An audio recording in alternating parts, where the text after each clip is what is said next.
The coldness of late autumn in the north of the North Sea was beginning to bite hard. High above the highest tower the Durmstrang students were practicing their broom skills. Cecilia watched them, their blood-red cloaks and helmets made of reindeer skin, warding off the worst of the bitter winds that swirled and rushed past the flyers. As the rest of their lives at the school, the students flew with a high level of skill, and natural ability was a requirement of entry to the school. As such, the chances of students falling from their brooms and drowning in the icy waters below were negligible. Quidditch was played on a marked-out pitch above the waves that was marked out in advance, with the spectators hovering on brooms of their own around the perimeter. A strange setup, but one which highlighted the superiority of the students, but they were used to it. None ever complained. Indeed, several were proud at their unusual sporting arrangements, but it did make it difficult for Cecilia, as a non-wizard, to see the unfolding events of the games from such a distance from the owlery. As a result, Cecilia had given up halfway through the day. Because she couldn't see the proceedings well was one reason, but the other was she was getting far too cold standing around on her own. Were it that her specific magical skills that were emerging in relation to her work more rounded and general, then she might be able to conjure a small fire to keep her warm, or fly a broom to join the rest of the students. She would have been alone amongst staff watching the match if she could have done that, though not one member of staff was watching the proceedings. Unlike at Hedgewood's or Hogwarts, and it appeared to be a remit of the older Newt students that they must organize, referee and oversee the entire proceedings. It was when the work was getting on top of her, or just the fact that she was there, isolated from her family, that she sought out distraction. That she could do magic, of a fashion, rather than her academic thought experiments of Remus's lycanthropy potion or the potion for Harry. Both irrelevant here, or her espionage responsibility was the reason that she had been craning her neck for the best part of an hour watching the students play out an almost faultless game. She could do magic. Kind of. Something which she had noticed when she was at Durmstrang before, but had put aside because of her own paranoia and lack of self-worth. That was the emotional baggage with which she had been weighed down, before she had just got on with spying for Callias, until the day that Remus had appeared and restored her faith in him, in their marriage, in her ability as a mother and a scientist. Now, free of such misery, Cecilia was able to analyze what she was able to do. A rather restricted, stunted form of magic, but unmistakably magic, nonetheless. Cecilia looked down the deep spiral staircase, the route that she was about to take and the one that she had taken when she had first come up here to the owlery, when she had first managed the fleeting miracle that she had managed almost 2 months ago. She had done magic. Not much, and not for long. But she had managed to acquire objects from across the classroom by thinking about the magical declaration Accio as she had been tidying up her models of molecular structures. And she had managed Accio again and a levitation spell in the intervening weeks, none of which had any seeming underlying pattern in terms of context, situation or time of day. I always knew it was possible, Ragnhild had said happily, as Cecilia had recounted the experience to her one evening. Perhaps the magic you managed before you left will come back to you. I don't want it to. Cecilia had said, I'm non-magical and proud of it. Like a conjurist. Ragnhild had joked, and Cecilia had laughed at the thought of her being a non-wizard conjurist.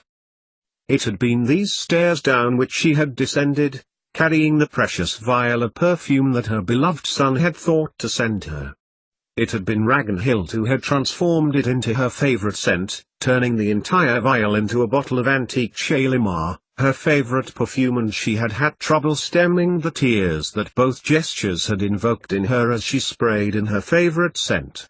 It was a smell that resonated through time and space, conjuring up images of her life just before she had knocked on the door of 12, Grimmauld Place, when she had been able to find it, having sprayed the last of the bottle that Tim had given to her onto her throat a couple of hours before 10 p.m. on 15th July, the scent of which lingered on her clothes long into October when she was at Hogwarts.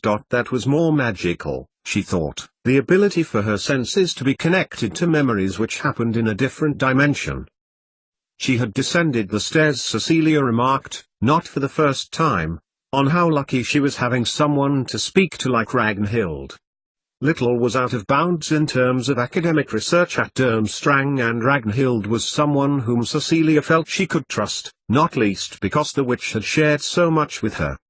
Winding down the stairs, Cecilia counted herself lucky that she had an afternoon to herself unencumbered by students seeking her attention or trying to cajole her, politely, into running an impromptu lesson there and then. She could put aside her thoughts and immerse herself into her work, particularly that pertaining to the art of the wise, or at least, nominally to do with that. She couldn't believe that she would not think about Remus, the Remus she left behind, and Harry Potter, the boy of 17 who had fought Lord Voldemort. Somehow, trying to solve these irrelevant problems made her feel much better about being at Durmstrang, away from her son and her life. Before she had arrived at her classroom lab, however, Cecilia had put her head around the door of Ragnhild's room and instead spent the afternoon there, despite having only intended to spend a few moments saying hello. It didn't matter, whatever Cecilia felt she had to do in terms of preparing lessons or adding to the lengthy notes that she was preparing with which to bombard Callias. An afternoon with Ragnhild Anderson was always well spent. Her friend had commented on her appearance at the Quidditch match, citing it as unusual at Durmstrang for teachers to watch. Though she was not a follower of the game, Ragnhild had added, Crystalia was enjoying her time at Hedgewood's and had reported to her mother from time to time the camaraderie and bonding that had happened for each of the different houses as a result of the game. But I'm concerned for my daughter, Ragnhild went on. In the summer we have had, she would have burned. She shook her head and smiled at Cecilia, who was sitting on one of Ragnhild's chairs and as close to the fire as she could. I know she'll be sensible. She'll use a sun-blocking charm. I'm worse, a few rays of sun and I'm as red as a tomato. She grinned, tossing a small log into the hearth. It glowed green with the magical fire, throwing out a gust of warm air which Cecilia found herself enveloping, and enjoying. You think I choose to carry out research indoors, do you? Well, yes, replied Cecilia, knowing what the answer would be. For they had had this conversation before. Ragnhild relaxed and smiled at her friend, realizing that she knew Cecilia was ribbing her slightly. And then there is the case that we must share our research. What rot. It had been a couple of weeks ago when a copy of the European Parliament's edict was delivered to Durmstrang. Cecilia remembered receiving a copy left outside her door. She remembered reading it through as she shivered in the hallway. Academic cooperation ... open access to research areas. As she'd read, Cecilia knew such demands, as law, would not go down well with the teachers at Durmstrang. Any attempts to penetrate the walls of the school would be considered outrageous. The headmaster has issued a rebuttal, Ragnhild continued, handing Cecilia a cup of tea. As the oldest and most exclusive academic institution in the world we will not participate in, she sniffed, progressive magic. Cecilia nodded. It was inevitable, but also predictable. Whoever had decided this must have known this would be the response. I am to relay my research to someone at Buttons. Rascoit. They know nothing. Believe me, Cecilia. This is the beginning of the end, a step too far. She shook her head. Cecilia said nothing, recognizing the Icelandic profanity. Ragnhild sat down and took up her cup, one of steaming coffee that was beginning to dampen front of her hair as it condensed. I can see it to be the end of everything. She looked to the stone floor as Cecilia reached out her hand to Ragnhild, taking her hand and holding it for a moment. As a truth-teller, a rare gift, Cecilia could see how it would be such a burden for her. Compelled to say of the future what she could see, condemned to be ignored until after the event.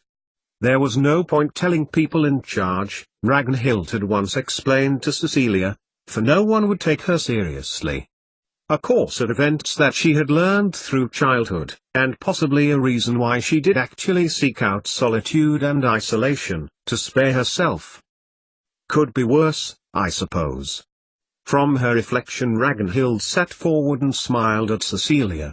I could have had to talk to some wizard from Britain, eh? Britain. The land with no magic. Only your Severus Snape would understand what I did, eh? Quite right, nodded Cecilia, letting the prejudice pass her by. There was only so far that Ragnhild's liberalness would stretch, she knew, and it was common to refer to Britain as having no magic because so little that was used originated there. Instead, what had arrived on its shores had been used, changed and adapted. More versatile, but not pure magic, as conjurists would have it. That's why their philosophy made no sense. Plus, I don't think anyone would understand what you're doing. Indeed, Cecilia could barely understand it. Severus Snape probably would, were he privy to it. What the direct application of Ragnhild's research into the prevalence of magic in red-headed people might be Cecilia was not sure, but what she was sure of was that it was very interesting. It went like this, and in the opening premise agreed with what non-wizard anthropologists had evidence for, that all humans originated from Africa and spread across the globe. Red-headed people inhabited the far north of Europe, northern areas of Scandinavia, Spitsbergen, Iceland, and had very pale skin and red hair, an adaptation that helped them reap the most of the minuscule quantity of sunlight that passed through the atmosphere per year. As such, the red-headed trait of paleness was an advantage so as to allow for the maximum amount of sunlight possible to be absorbed by the skin to create vitamin D. But of course, not all those who are red-headed stayed in the sunlight-poor regions of Europe. Many moved, invading southern islands and countries, emigrating for a better life, for a climate that might allow them to farm, for example. As such, descendants of such emigrants were sensitive to the sun, burning after more than 5 minutes in the sun, to bright lights, had more incidences of skin irritations such as eczema, more chance of having lung disorders, noise, even low levels is a disturbance as nerve impulses are more sensitive, that you are able to perceive things more easily from subtle changes that your more attuned senses are able to detect. Of these points both non-wizard anthropologists and Ragnhild agreed. Where Mrs. Anderson took the point further was into the realm of wizards. How was it that this specialized adaptation of redheadedness in humans was related to so many more, significantly more proportionally, of them being wizards? Joseph Black noted that redheads, even those who were non-wizards, were persecuted relentlessly by other non-wizards under the assertion that they were all evil witches and wizards. It was one of the reasons he founded the Reciprocator movement, to allow for understanding and cooperation. Ragnhild had spent many years plowing through evidence, both genetic and social, historical and contemporary, sifting through data, retaining and cross-referencing those which were most reliable. To date she had established that redheads were able to channel magical energy more easily and so, as well as being sensitive in terms of their eyesight, hearing and skin, redheads were sensitive to energy and had the most chance of being able to metabolize it, converting energy into magic. Don't let conjurists read what you've written, Cecilia had joked when Ragnhild had explained her research to her almost a year ago. Ragnhild had laughed. But that was the thing about Durmstrang, despite its exclusivity, its seemingly prejudicial views, its agonizing pursuit of excellence, such things could be discussed without connotations being applied to it. It had academic value, Ragnhild was sure, but, as she had said at the time, no one listens to me, no one ever does. It was the idea of redheads being able to access magic that brought Cecilia to her next question that afternoon. She hadn't intended to discuss her apparent ability to do magic, but, as she had brought it up, it had occurred to Cecilia that the two factors might be related. Her apparent magic intrigued her. From the vast library of research she had discovered that such a phenomenon had been recorded before. A professor, who had jumped off the top of Durmstrang's highest tower in a suicide attempt, had researched non-wizards in wizard environments 100 years before. His observations, way before the discovery of genetics, had included observations such as basic magic done by people who were non-wizards. But of course, hitherto moles, such a word was permissible then, though driven from society now being able to perform magic were thought to be mere conjurers or frauds. My conjecture is that these people, born of non-wizards, have a very limited magical ability, and are indeed wizards born to mole families developed and honed by working closely with wizards in such environments as Hedgewood's School of Witchcraft and Wizardry, the Ministry for International Magic and the Court of King Caractacus in their menial places within these exalted magical places. It could be that, as you have some red-hair traits, you are sensitive to magic, concluded Ragnhild. But, of course, you work here. You are a wizard in your mind, Cecilia, which is why you fit in well at Durmstrang. It was one of the reasons for the school to be set up in the first place. Beyond the prejudice Cecilia had wondered, could it be that these people were in fact non-wizards, but, like her, had been in a wizard environment for a sufficient length of time to pick up some crude pseudo-magic? For, try as she might, Cecilia found she could not repeat her success repeatedly, on demand, that she had achieved by summoning her books and closing her classroom door. Her magic seemed more like some sort of subconscious act. It was unlike, for example, when she imbibed butterbeer and been very lethargic and ill for a week at the old place. She recalled something that had happened so long ago. In a different dimension of time it felt like a dream when she recalled Severus Snape, the Death Eater, scolding her for her foolishness. Something which had led her to have the fundamental notion that energy had to be processed or metabolized by wizards in the first place. And further to speculate on the biological mechanism. I do feel as if the school is familiar, Cecilia replied, sipping her tea as, from Ragnhild's window, she could hear the cheers from the Quidditch match that must have now finished. I'd be so happy, Ragnhild, if Septimus come here. I'm sure he'd pass tests to get here. She trailed off, thinking to herself, would he want to? Would he want to? Ragnhild echoed. She caught Cecilia's narrowing eyes before apologizing for her rather accurate guess at Cecilia's next question. No, I shouldn't think so. It's a selfish thought, but one which has been on my mind lately. Cecilia looked away. How wrong of me that I should wish he were here. So perceptive. Ragnhild's gift could be such an asset to someone in power, in government. Somewhere. Someone would find a truth teller useful. And they would have to have a thick skin to bear it all. Cecilia turned and smiled at her friend. Yet she wasn't at the side of any president, instead she was here, isolated save her research and academia-hungry students. In general, people didn't like to hear too much of the truth, she knew. She also knew that this was one of the reasons Ragnhild felt uneasy at the thought of having to share her research as, with her research, also came a good deal of herself. You miss your family, that is understandable. Your son, at any rate, and you worry about your husband. Ragnhild returned the smile before touching her shoulder. He came to see you in June, and you put your differences aside. Cecilia nodded, placing down her cup. They had talked about this before, once she had returned, at the start of the year.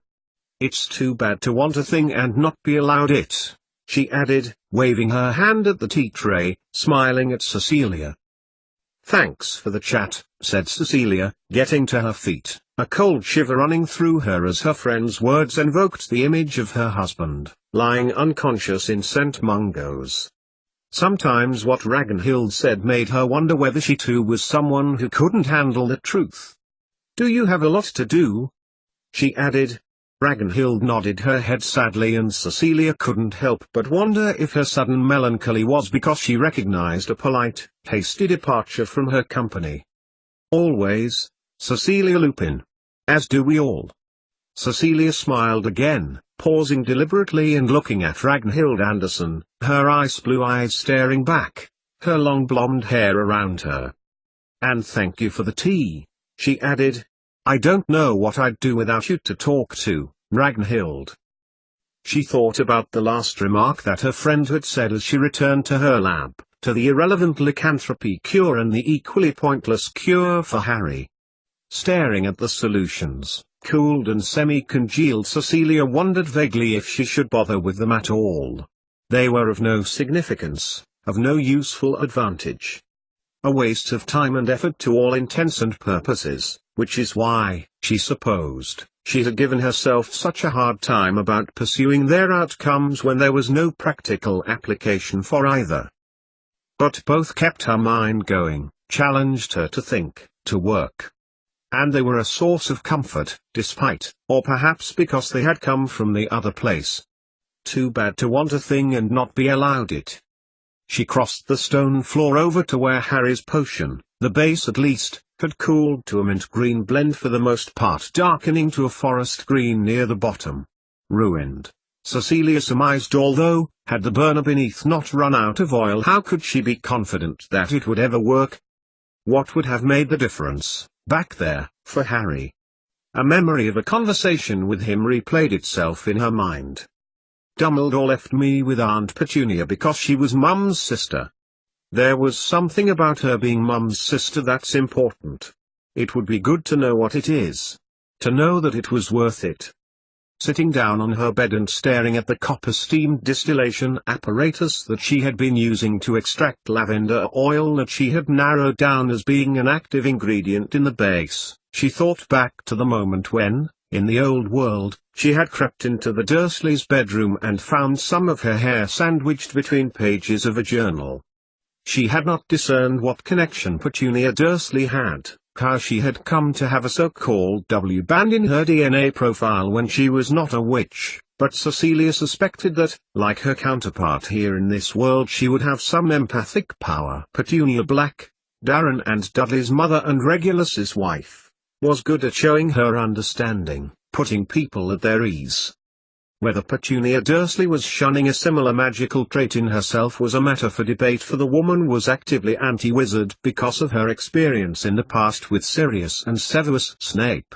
Sirius had deliberately put her in the way of harm from the wizards who would one day be Death Eaters, and it had been Severus Snape, whom Petunia had loathed for encouraging Lilian magic, who had rescued her because of a tip-off from Henrietta Edwards. Cecilia shuddered. Henrietta Edwards. A spiteful, malicious woman as far as Cecilia was concerned, but of course she had only the Henrietta of this time on which to base her opinion. She shook her head, trying to drag herself back onto the topic. What was it about Petunia that meant she was able to protect Harry? She could shield him from harm. That was true. But was it enough? Would it have been enough for Harry had Voldemort been standing right in front of him in Petunia's presence? Would the love have been able to deflect the Avada Kedavra spell? She thought hard, thinking about such magic, trying to incorporate what was known about DNA here into a hypothesis in the other place. The resonance of the energy of the DNA of individual people could be protected by using a spell that counteracted the electromagnetic wave. That was how Petunia was able to conceal his whereabouts and how she could protect him from detection. This basis was used here, in this world, where the DNA of people could be incorporated into a potion or a spell in order to protect them, deal with injuries, so-called personalized healing, locate them, such as the Ministry had tried to do that summer with her. What spells could be used in the base part of Harry's potion which could be able to help? It wasn't as if she could ask the Harry Potter here if he could be the test subject of an Avada Kedavra spell which may or may not work. But she was on the right tracks. This she knew. But Cecilia had known this earlier in the year and chosen to end it all by burning her journals. Did she really want to go back to a meaningless pursuit of a perfect potion for the Harry Potter she had left behind? What was she trying to prove to herself? It wasn't as if she hadn't spent hour upon hour in the Durmstrang library over the last nearly 2 years trying to narrow down a spell or ingredient which might have done the job. And it was the same with Remus's potion. And then something clicked in Cecilia's mind, something that she had never realized before. When she had been through all of her surmises, guesses and hypotheses about both Harry's potion and the one for Remus, when she'd spoken of them all to Severus, when they sounded ridiculous, even to her. When she'd been at Hedgewood's and had demanded to see him at all hours. He could have laughed, mocked her or brushed her aside. But he hadn't.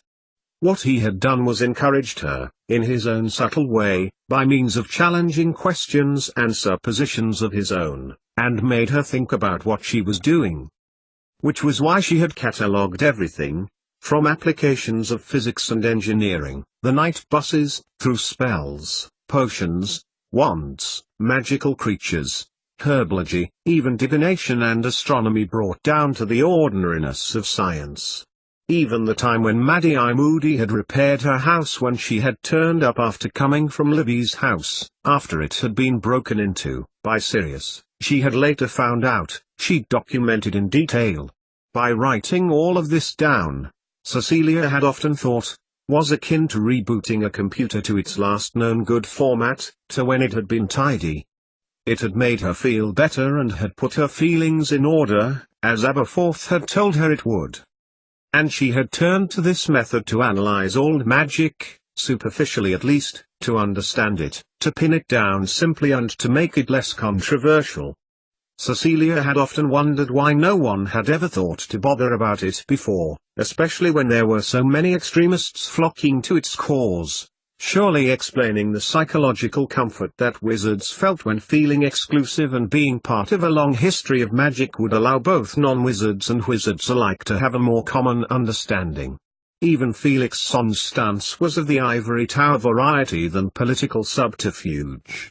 But it appealed to extremists and it was being used to cause a divide between wizards and non-wizards. Surely that was what the reciprocator movement was all about, not just swanning around, helping the government here and there, a bit of research. But frontline stuff, remembering what being a reciprocator was all about, uniting wizards and non-wizards, being the medium between them, smoothing things over, offering understanding. Cecilia shivered, but it wasn't because of the cold. It was the creeping guilt that she was beginning to relive because of how it had been received by the reciprocators when that witch exclamation mark. She controlled her breathing and shoved out the thoughts of anger. When Henrietta had read out her work, the shame she had felt, the look on Remus's face. She supposed that it was only to be expected that he felt betrayed to another version of himself in another place, that she, in his eyes, found him not good enough, despite her pleas of denial.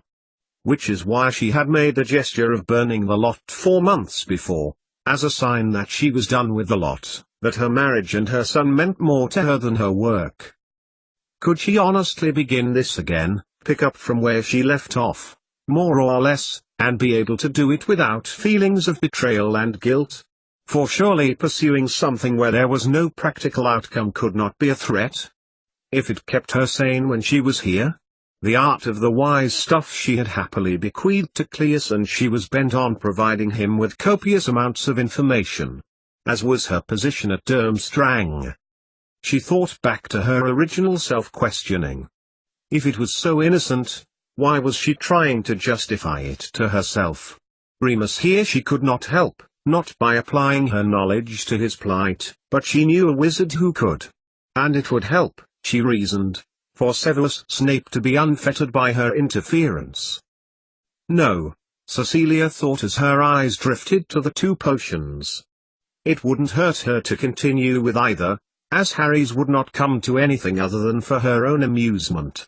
Remus's lycanthropy cured silver nitrate as a basis, having a stabilizing property on the cells that were affected by the pull of the moon's gravity and causing macrometamorphosis, that was, his transformation into a werewolf. The potion was already a common treatment for werewolf bites if used within days of the original bite, for example, but for her, Cecilia, to figure it out, that would be an achievement. And it wasn't as if she could test either, even Harry's potion required magic, and what passed for magic at her hand was not sufficient. She missed Remus, and Septimus even more so, and, when it came down to it, she knew that researching both potions would keep her mind active and not cause her to mope, or worse. Ragnhild knew. and had offered to take her, if Cecilia wished. The boat takes too long, Cecilia had pointed out. Ha! Ragnhild had scoffed. There is more than one way in and out of this school. Cecilia had never taken Ragnhild up on the offer, but she felt that she did need to see him. Soon, she decided, once she had made some progress here. She nodded to herself in agreement. And it was decided that she would continue with the research. Pulling back her blanket, Cecilia crossed over the cold stone floor, feeling a weight lifting from her shoulders. So, to analyze the ingredients of both and document her findings. Hand mid-grab for Harry's potion, intending as she had been to scrape out the contents of the round-bottomed flask. Cecilia lowered it again. She felt bad, but not for the work. For the situation she was in. Self-pity at the caged feeling that had been forced upon her by Goliath. She would continue, Cecilia decided, once she had sent a letter to the chief minister. She had little information that was valuable but a lot of observations. It was then up to him to filter through what he needed. Smiling to herself, Cecilia picked up the quill that lay on her desk and, sitting before it, pulled out a clean sheet of parchment and began to write. Ragnhild's recent research into redheads in wizardry. Her and the rest of the school's feeling at the collaboration that was being forced upon them. The provision for all the students of a copy of Art of the Wise by Felix Felison in their individual home language of each of them. The Quidditch match that day. The teaching she was doing. It was what she was here for, of course, and she would make sure there was enough for Cleus to read. Maybe it would be enough to set her free from here. It would make her feel better, she knew. As well as carrying on with her potions, Cecilia added to herself as she finished the letter to Cleus and sealing it ready for Owling later that day. Placing the letter on her desk, Cecilia turned to look at the flasks once more. An hour of work, as she documented her findings, and Cecilia was feeling much better than she had done earlier. She would treat herself to an early night. Cecilia smiled as she pulled out some paper and she began to write down what she had done that evening, and her findings. Her recommencement of her research had gone well, and now she was painstakingly recording all that she had done, her observations and findings. In the pile of things that Harry had sorted out ready to throw away, nestled between a cardboard box with a 1970s design crockery set and a pair of badminton rackets, a quiet scratching could be heard. Had anyone been around to hear it?